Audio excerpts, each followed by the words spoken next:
Yamwakwa babiem from Adom TV, Premotobre Kasee so ko Facebook/Adom TV. Or like na comment na fe wo share brano so said amude egu hosa no ye be kan so de amamo yenya brani entie said ensam no enchemu ankasa etie.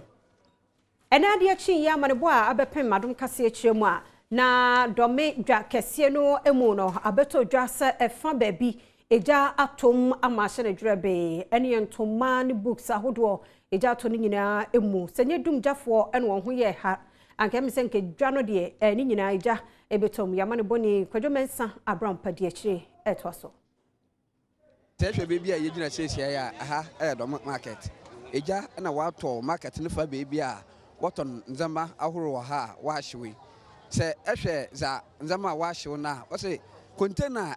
ntoma another time awaye mumma ni nyinara hyew ohon na waton buku na nzama bebre a oha na wa hyew yan yopen pa oda dome market anu nzin komo ni yanhwe za osi dome market hye oha na medi mrika ebaaye me baaye ampa hye minim adekru a ema hye no ubisai no mo se eba ne senta me na start ye omo se start 3:30 omo so mbe ho an se ade na hyi jane ederi ewum sa na me bisa na omo ka kire me nyoman be sa na ahyewa nyama bebre obi container ntuma ba ko ahye obi nso e ketra ni nyama ni nyina ahye bookshop ni books ni nyina ahye nyama sei papa jenne fonto sufu nyama sei pa ha eja taato ha de na osusu se ma eja no taato ha sa ma dinyame ne be hu onamdo za to ga na ba na nyim de ombra no mba ye omwa osande ze wesi wa ha de eja pasen pempem na eja no atoma wa ma wa hyew billions so efise ntuma container ba ko ahye bookshop no kese container kese no so ni nyina ahye obi hairdresser ni oton wig ni nyina nyama say fridge nyama bebre asay mpacho me sre mpanifo no mampani say on de domi ha de danakoma so pa on twa nani no nhwe on hwe domi market no mbe boaye e wa hehia mo pa e we dejem on be hwe yen samba ndam za wobezi obeye ha okese za ma ho kojo mensa abrampa amanzebo Premotobre Kasee na oguso a wo hwe wa Adom TV so yebeto so na yabo awura yensam foforo mu na no so emu oya aroho ye fi se me kasai meti droba ya wanya mfi aduasan eba akode ene wo moto we no eso wato na nanom nsiedo wo mo ka sai wo mo ye ho adwuma meti hyase esiesie ye hunu ba bia ka ebifire abenum ama meti na no wo hyase no wato na nanom nsiedo ama hyen ahodo bi nso asai de koso Adom TV Kasee edeba Areho sama abeka Adom Kasee ensa ene se eye tema motowe ene ahyan maako edunum ena wodi ekohie mu wo honom a ekowie akire no droba ni baako de ni mate a wo ka ne ho a wodi mfie aduasa baako mate ni atwa nananom ewo ense do a aye areho sempa posi panyina okodru honom ehwe se eniema ebekoyie wo ho Emmanuel Agbanyanyi ede ato Adom Kasee enimu se die nti a ema san kwanhye ebaaye ewo motowe no eso ne se anopen na bosuo agu ne sa nti na ekwan no so ayetro eno na ahweyi a wanye nti ode wahyen no ekobubo mu asabre de baako enam so ahwe ne nkwa information kakra me nya ne se accident ni one of them so no choice and from no I am so kakra eti no woman to mo do ona hu see no of do sa so mo ye say omo be break ti break na na to omo ti first breakers away ti ha there e break and to omo and na am so many mama the fellow film no much manya ni age ni yeah o ma ka say so more 30 years Abrantie baako a asama esiye wode nani ehu bie ede entremu sei na ato Adom Kasee enim ase ndusu enimo enti akrabu kanu sanu so awoso awoso na kanu to eteni no na kana to na ko kuri baba ko yom ni hospital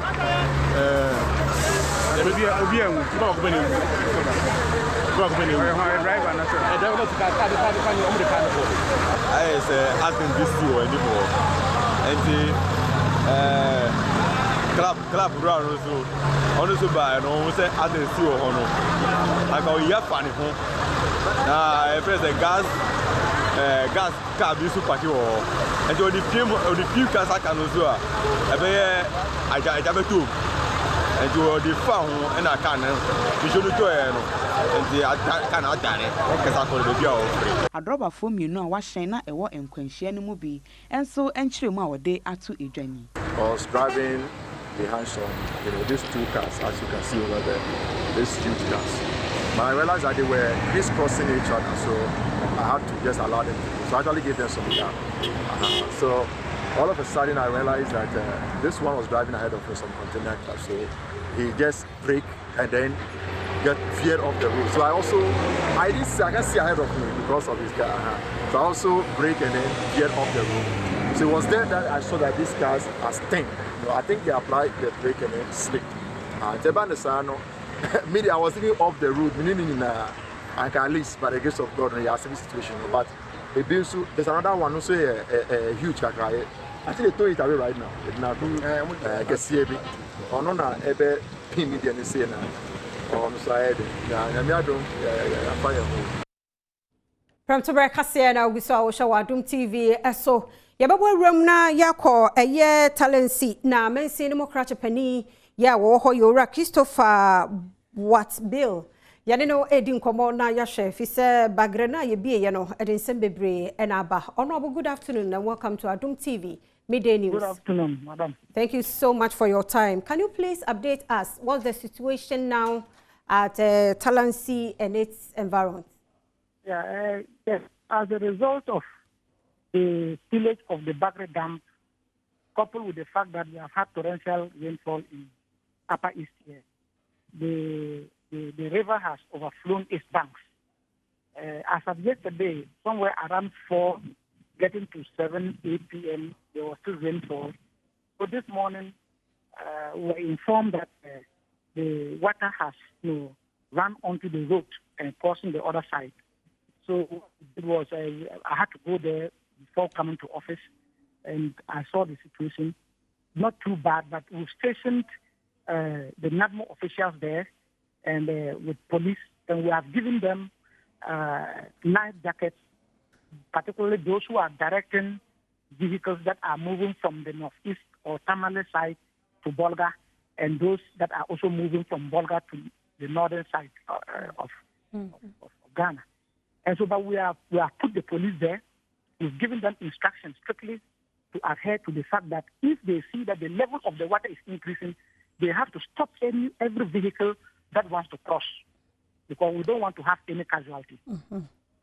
Okay, Honorable, this is not the first time. Every year the Bagre is opened. So what's the way forward? That is why we must support the idea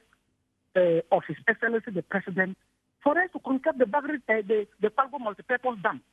Because when we do that, it becomes a receptacle that receives the water and then releases it slowly at intervals for it to pass through. If not, that we continue to have this. But I'm telling the population of Ghana that work has almost started there. I have visited the site where they want to do the Palgo multipurpose dam. They have set up their accommodation. They have gotten roads into the riverside, and they wanted to divert the water bodies, the river, the flow of the river, so that they can start. But unfortunately, we have had these torrential rains with the addition. I believe when it subsides a little bit, work will begin earnestly. And within the period that, of a year or two, we will, if we cannot completely eliminate the situation we are facing, we should be able to reduce it. So aside this, what else are you doing? Because every year they will open, and we keep on hearing these promises here and there. So what was their plan? The Palgo multipurpose dam is not a promise.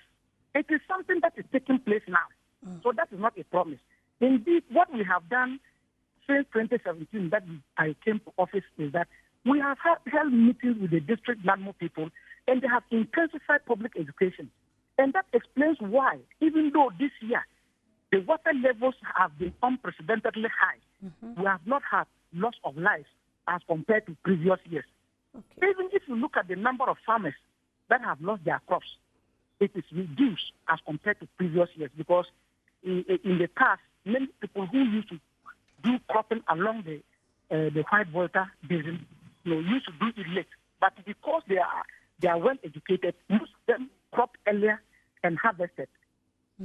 Notwithstanding, some of them did not harvest their disease and they have affected. But we are collecting the data to see how we can come into support. But it should be a long-term thing that a strategy we should use to solve this. It's not 1 year we can just do that. So now you want to tell us that your men are on ground making sure everything is in place. If you have people involved here representing your office, let them go there. You see the police there, you see NAMO officials there, and you see local people who are swimmers, and we have given them life jackets to protect those who are passing. But like I said, we have emphasized, if the police, NAMO, and all those things that are there, if they see the water levels rising beyond what we have seen, they have to stop every vehicle from movement. Okay. Let's leave it here, Honorable. We'll come back if there need be. Thank you so much for your time.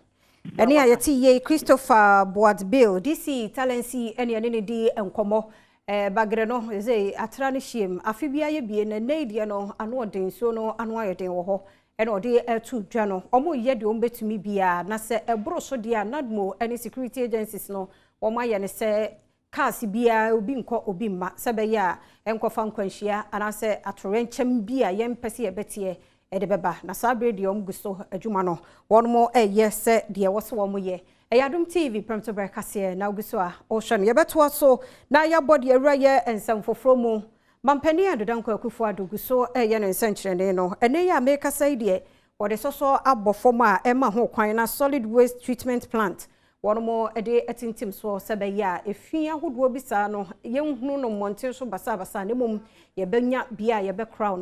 To Mediana say, Adom TV Kasee coho, etwaso.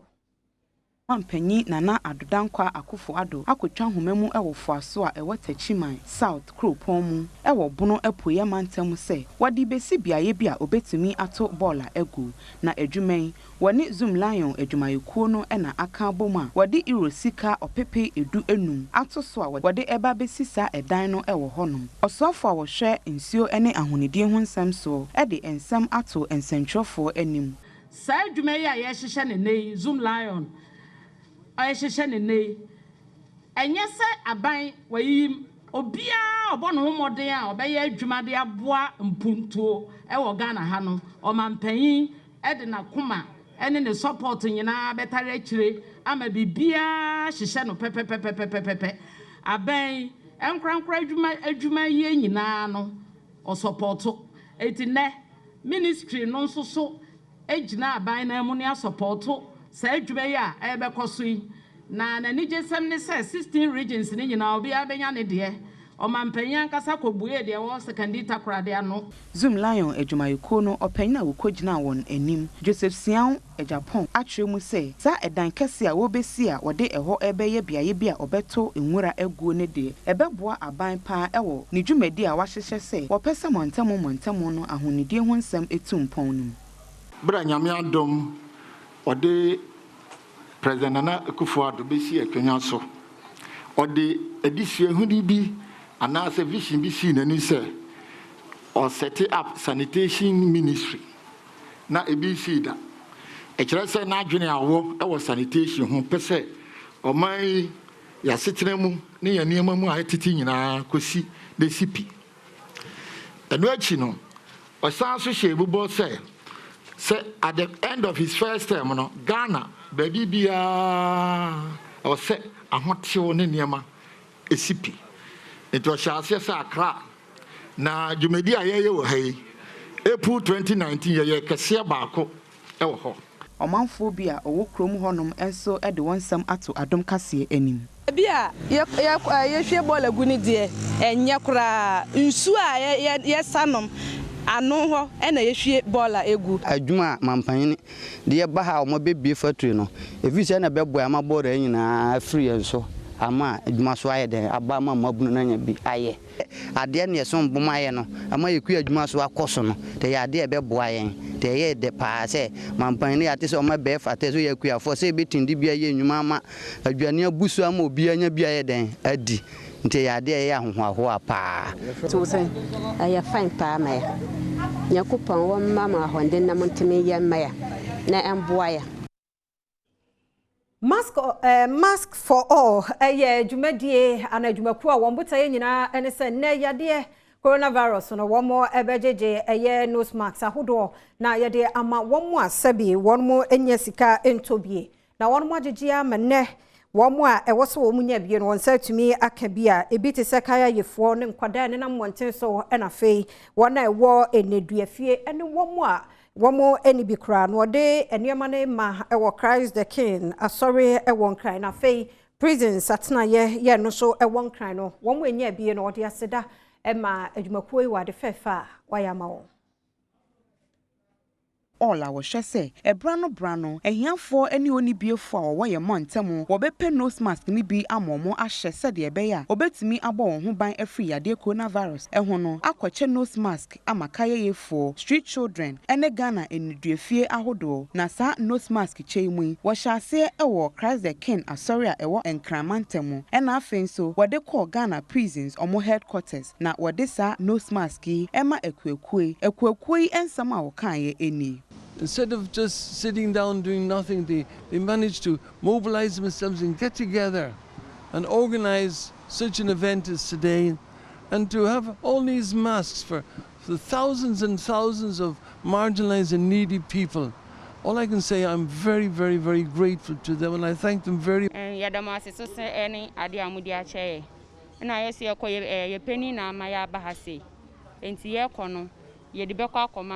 Your friend Mr. Mohammed.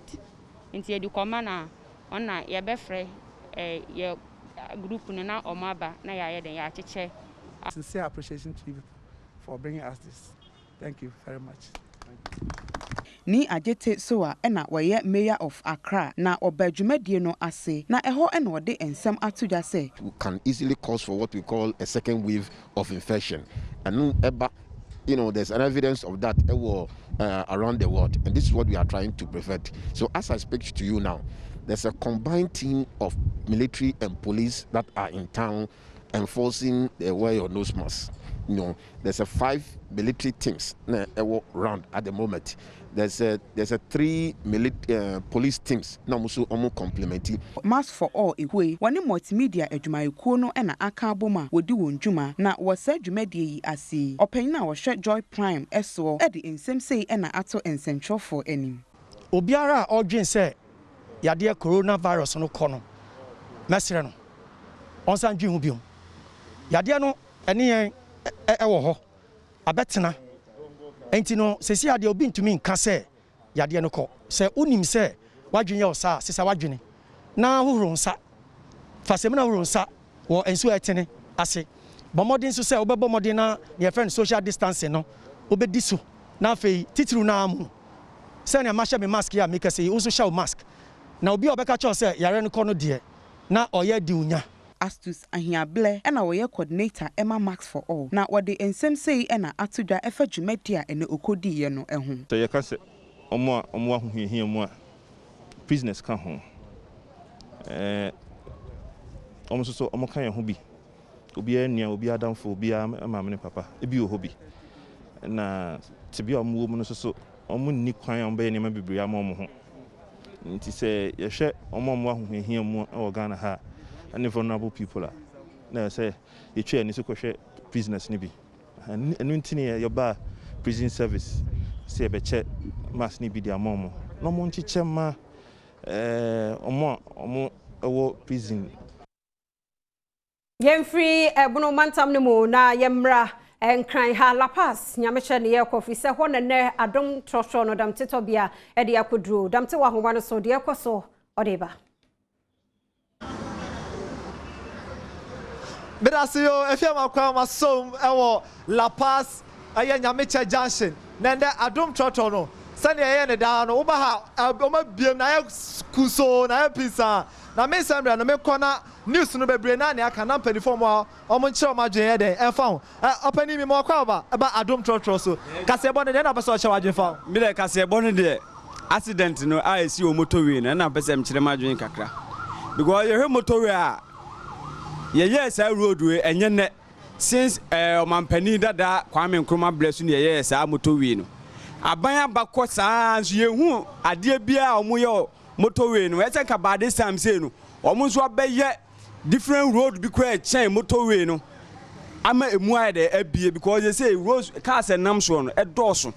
ufa road no so a esum saa da bia anso to ho no mo a omo jinkrofo sika e de ade no mo ye a da bia motorway ubangu so be what did he say motorway so be duru so no unhu hwe just small road bi a che e say bad this time omo expanding road no that's fine that's pacho news no de na be che wadwan fa menso de me kire madwan fa ho ye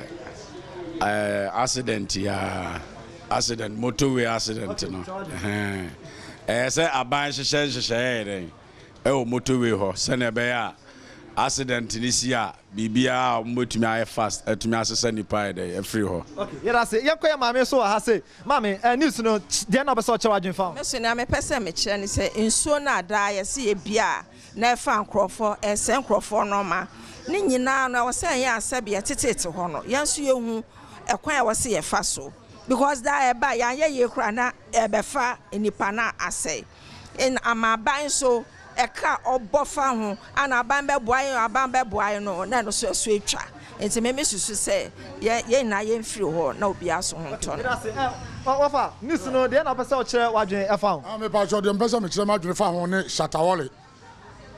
2 million Ghana cedi no me huru sa aska no the reason ti a wo de man no se on fa nye den so de me kire because you see amafo nyamwa wo hwe se de sometimes enkura bi hu kire ho mu ebi anse papa bi kura so mo se o hia 3000 ede money ba oh sai ska we o mukukuru ma Shatawale no me dwene ho amenti ase enti me pa cho de ha me no na me pese me kire se de be ya o mo mra bonte no me kire e bia ska no de enti a o mo de ma Shatawale no na bia ye nso a ye kire no ye tie ho ase why na Ghana ska no ye susu e manage se de be ya ye nyina no de no ho kire no a woni bia no ye betimi aboa ama ho to de aba why mase ya nkona ye ofo ba ko so ha nkire na de news no de what bebre de na pese o che wadwen fa oh ne o mun say ne ha me kakra na o man sikasem say news mu kan sikasem ye da bam but ye hwe NDC ne MPP ye mienu sa party ne mienu no o hwe omo a timede o man sikasem si ya me fo say Ghana for do madwen be si ebeto from no madwen be ya NDC be say sika de mo obi omo si gida sada na ne ama bebre ya hu ba bi sika ne ye da e fa na na do ba ye hu free education ye hu mfaso a enkwala anya so mfaso a Ghana nyina anya hu mfaso enti yemfa yetumi ne ye bibia anta na na do achi no ntimi mu o man nya da e man ntie NDC for masam no okay me das open if chat to ye frost na kasebo no de na be so charge for me ba cha ye frame Opoku Prince de odudo na din enin me ye owura na me say kakra me ka fa ho ne say enne ya te say na na do akọ Bunu East akọ kate sort for solid waste treatment plant yammo na baso de amanfo bi frechire ba o mo keka nyina no yantungu de mo man na baso fi say normal wo ye nyina na abato afen so no hwe ahom keka ene ba bia ni mfie du nyina no o ye sa normal we e de aboa say ye hwe say Ghana ye waste management obi ama bibia so no ato atwene enso hwe obeso ye bibia sebe Bunu East for nya so mfaso no munya o mo frechire ba no munya o mo nto ne ntoma bibi no yo ya beda say na de fia yam ready to be so studio Jola Teneka na sem o say over to you so mo nyina mo te enka e wo studio ho na so mo hwe wa ha na afia ye nyina ya beka se de awe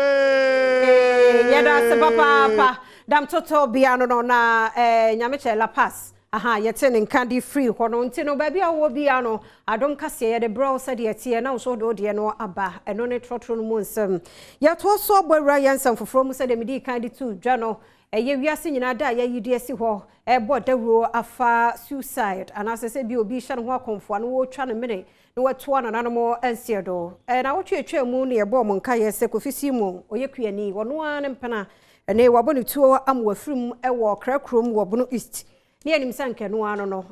na wotwekura nsa ma ene yenya na nte se eno abrante ye wono so asan no ho ahoma ya yenim na yenkotie se de na ensem no tie ne ye ba ye de nkomoyi Tadi mensa wanya ne baabi ko ne papa owura Akwasi ano e de ato Adom Kasee anim se enya no kra da bia da se ne bai e diskado so po bi koto sika krabea bi a ene aguo mu a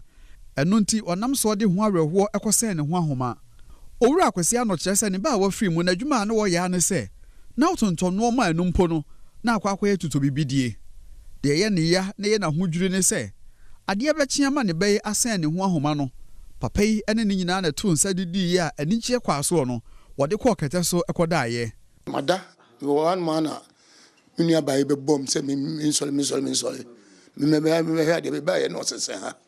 owura ano e de atodwa se so manfo ete nsem a enam monten so se tadi mensa ehye ne ho ahoma esan se na wode ne sika akoto sika krabia enne wontimi ntua ma no no a wonfa sa nsem yi se eyehuruda rada ensem me ba no ni sika bia na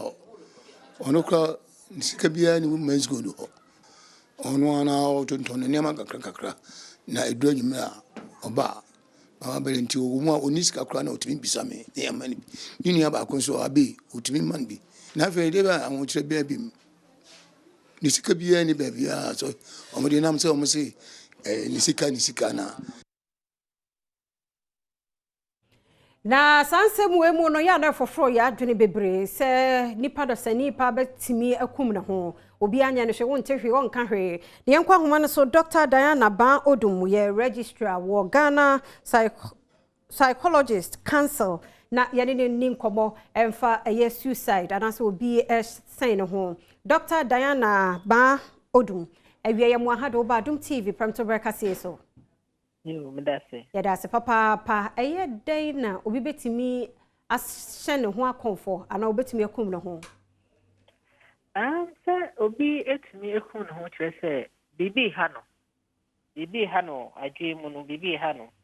eya eto me bia omo mko ho no so no obi ade I feel depression I feel depression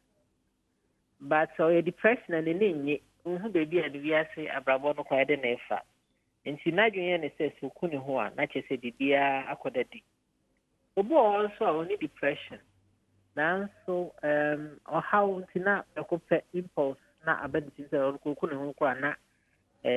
bibia echa no so eku ne ho bi do also call other mental health conditions on bit di ko eni o me man ko fo eku o mo ho de edofo na bede na mehunu se bia menua na me colleague bi wana mo amehunu sa adwen we ne wodi tirim te o se bia bitu ana mo na meboa no o ma o mu ko o mu no o maka se o wi ase nye de wi ase kwa mi wu ko obi anfeme obi ampemasen me fi wi ase kwa na mo ho ato mi to okeka sa ya je so ka kwa bata somo eda na koma so no so obi keka se me kwa wi ase nye me de me wu kra obi anfeme me kra mi hu ne mfa so wi ase mu sa semina ese yetie na yebusa ne so adan den na ekoso na wo mani pa ko na kasa sometimes wo bisa ne say why you say wo pese ku ho because I me yakran ka me kume ho ana sa me kwa ma plan se me kume ho enti but one kan wo say ni pe a yete say ode ne ma de papa to se didi yesi e bia wa kasa so wo mu fu so kan kwa wo mu fa ne serious because I cry for help. Oh yes, I know. The person wants help. He's crying for help. He said, "Yeah, yeah, Ben, no. Intimate, so he's crying for help. No, yes, and it's what to say here. Very unfortunate." Tina said, "They say no dog. The opposite young woman say, yet it is uncommon. Maybe I'm fan of goodie. Maybe I'm fan of animum. I was say you caught any money any pacroni doing come Nam webi a dear bow." Pepe. Na ya ran kora so nkra and crown so ye your son may be na crack to the pressure better than so. One I'm calling problems for why any problems will we see? We are calling some parents show so. My minimum show so or broke or you see sometimes cry or frustration in be good so. Do now my mini papa may die. Mammy sorry or yet papa no the ayo. In the air, sir, who's winning it? Why you all say, oh my micro open. But I say me this a collebi okune ho the birthday. the birthday, yeah, the birthday, we no cool, because my make us no so cry or a mistake. Or a mistake because I want to cry, the accident baby, this annual. What casa, Colonel say, or how are you are or you wanted. And I'm Colonel, so I go on with you, to be abusing or physically, sexually, or crying. Oh, Ahomatio, we are just once a certain Colonel, what they have, just like you paying for. In the school fees in Kwana hygiene. And she say, you better don't instead of my medon, and never pardon, or for penasa or not for 4, or not for so, or more here. No, where you better there, the home come up. If you say a door should be questions in the door,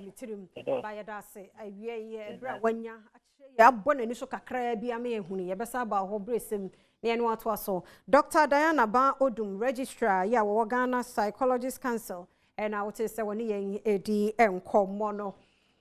Premotobre Kasee ye bo ransom foforo mu na wenu ye futu akode ama abatan ene enamo se one more emma BC and say junior high school for na wo beto so akọ senior high school no e ba se wo mo yi school no a awofo no fo wo ho enyim na wo mo a se be ya de wo yie bia no eye akra no ane ma me ne mpanifo nyina aso akoma so ade ena abamu tisa na we kwa akofa we na we nkaminya ha sa ne ma no ene ye pese ye twa emu nsami deputy public relation officer wo ministry of education kwesi oben fosu ene ne Adom Kasee kwadwomensa brampa edi nkomoyi Fibia edu bra BC adesuafo ni atro wonom nso hwawie na wonom eba abekọ ntaso school mu na eya na wonom awofo ekokobo peso ewo Independence Square wa bra wo hwe ba bia computerized school selection placement no ede wonom ema no ebekọ akoto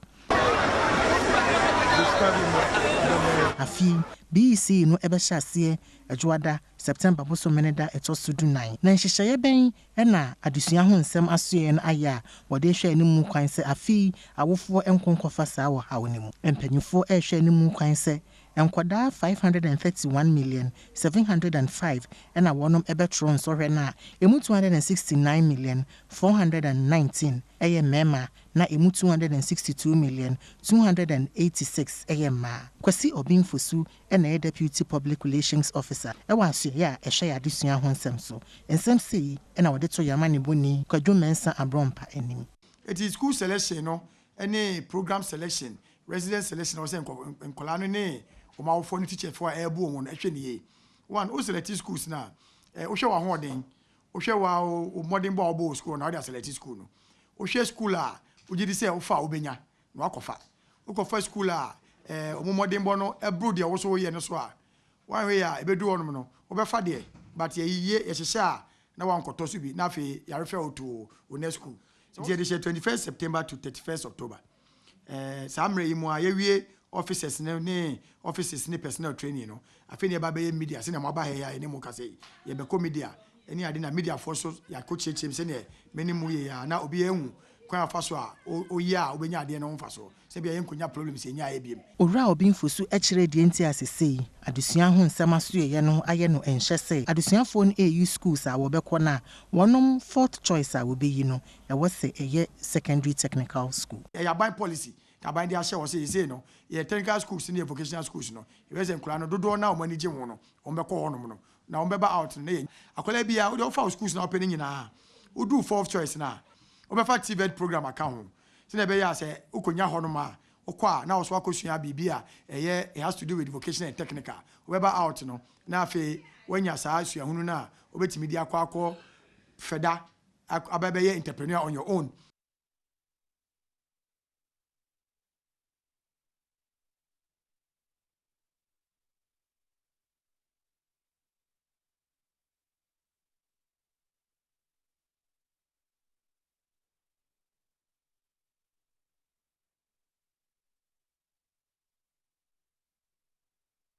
To Premotobre Kasee no so na yenko ensem na esi obi ano na oribie ni nyina ye set kwamboaten documentary ye fa obi a ana womo akwata edi wono edem enam ne nsem odi tu dwanso nti no maame abrewa 82 years abusuamfa no nya hwe tida moto obi mu na so vice president afhwe asidama no maame no ahyase enene tese otumu se ohia fucking ama enne maame no hu yeye papa set kwamboate wa homa no so yede ni nkomo na yenhwe sesia maame no sɛ de ne ho ensam atie set kwamboaten ya ma otiri nkwa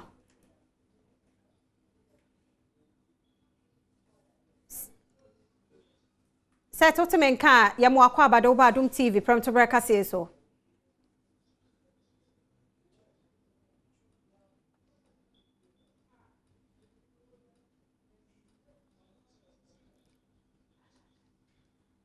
enti yenya set kwamboaten ne bekasa na mom yenkohwe bra mampani abede akire ede enuama no ma no ana ode dan no maaye no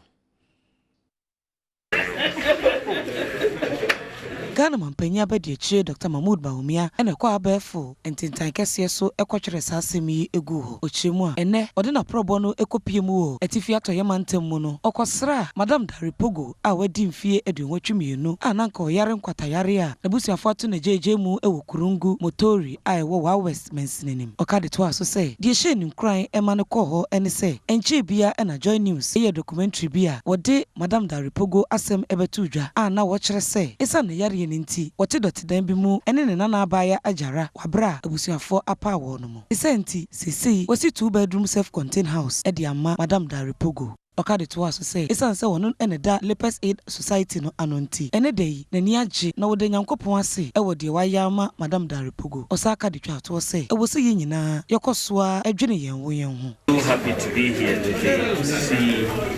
this house actually completed and my mother here actually living in. As many of you may know, I am a patron of Lepers Aid Ghana, and my concern for the underprivileged and the poor and the vulnerable in society is really something that, is not political. It's something that is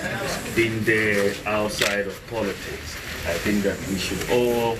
care for the less privileged, the poor and the vulnerable. And that is how we should, live and be each other's keeper. When I saw a Joy FM program that said what Ting had put together about the state of living of our mother here, I was very, very touched. I looked at the circumstances, and it has appeared that she had been abandoned. They'd been abandoned, and we thought that this is not how society should treat our most vulnerable people.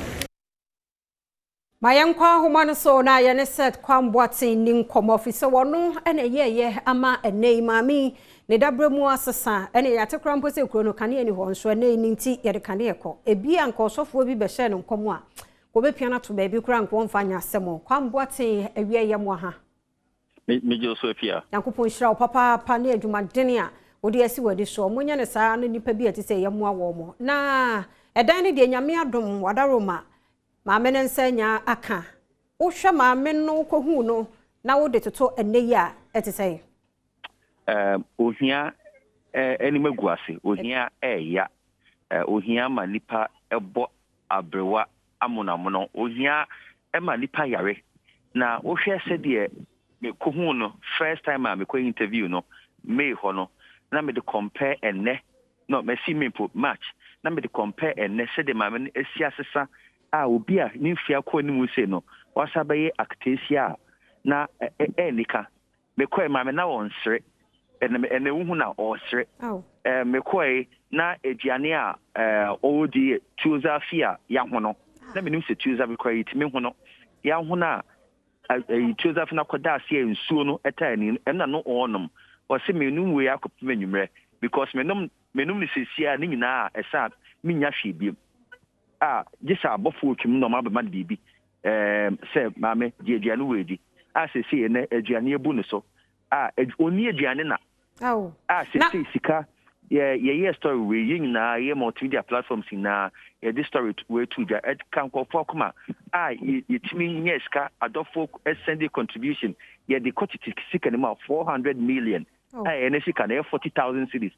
maame ntiwe ye bi account amana 40,000 cedis edema ye de ebi 2/3 aye investment amano ene ye de aka to savings account abusumi bia no obekọ se be yiska ati to wuska de bia busumi bia no ebetimi atwa na kopem busumi foforo ento ye enigisem ma ye nyina Kwame enti wa nkasa wugina ho se Kwame wa kama amene de na wa nso eye wo sei we nya first eye wo sei wa wona ma ya wuti ye wo sei wo ti wo se adwen be na mutirim afia eye nyame juma odi ama ye se enya ne ye wa ma ye opportunity say ye mfa mo ankofo na ye mani age say enam we so bi enya enigye obi enya nkwan because ebia mami ebia yankopie so a ebia nka de besinye me de yankopon say na me so na ahye ne sebre enti de ma manage no me ma we me mfa mfofo me hu bebre because edwuma odi ahye ensa na ye teamwork on say teamwork ya mpese obo team no so din kakra ne hu rubber wo kan ho ene camera fi say wo de fine wo da so ene bo mu din no mo so ye hunu sampa o mo ye dwuma cameraman Makasi ene koi na mene driver Isaac na ene koi na bebia me ko bai no wo hwe me social media yi na me bo mu din say me do masi e wo say di sikoye because ye interview no menya na de maye na arelfo ye interview ye wo na ye pentem si be we interview na akuyi ska ma me no because na ne tibiem no ha ye ene say we no permission driver ne cameraman man no me catch him say ya ade ye de nyankopon ase wo ba bi ode abedru ene wo editor be na edit ade no so aye adwuma pa lami de amane wo hu o me nsa no de ense nyema ehu we nyina me ko ba me no be jagu no so wasi wodi abankwa de be ye na ya te say Kwame kafra asa me kate wo ya te say kuro no light ni muso ma mi enti light e be ba ho e no kore na de tie ne say ye call mampanya be de chika chom say before election no obebe kisho say kuro no benya light ma me ne de sisi ye kasa oda light ni de tie ne say mampanya be de chehwe somebody solar e be sini dan so ba no nti ma me no kopem say kuro no benya ne de no on de one light dada team wo dasie ma mi no na mattress shida and the mattress ebu ni so na won sa stuffing chairs e kan say eno ebu ni so na no ne share kura no ho na hajira so and share paying for the share gu kwam already before see ye be kokra no menya act foundation for am I ready some be support akra no na akra no wadi 13 years federal class 4 the entire work ni say na ontimi njane nana no ho enko school eye na hom ti say obejane nana no ho school but say enhyehyɛ a omde agu kwam ni say ya da se Kwame ye fa unsi ha mo nyamishira papa set kwamboate na yete no enka no documentary ye fa kwata na wote say ye jimu ensam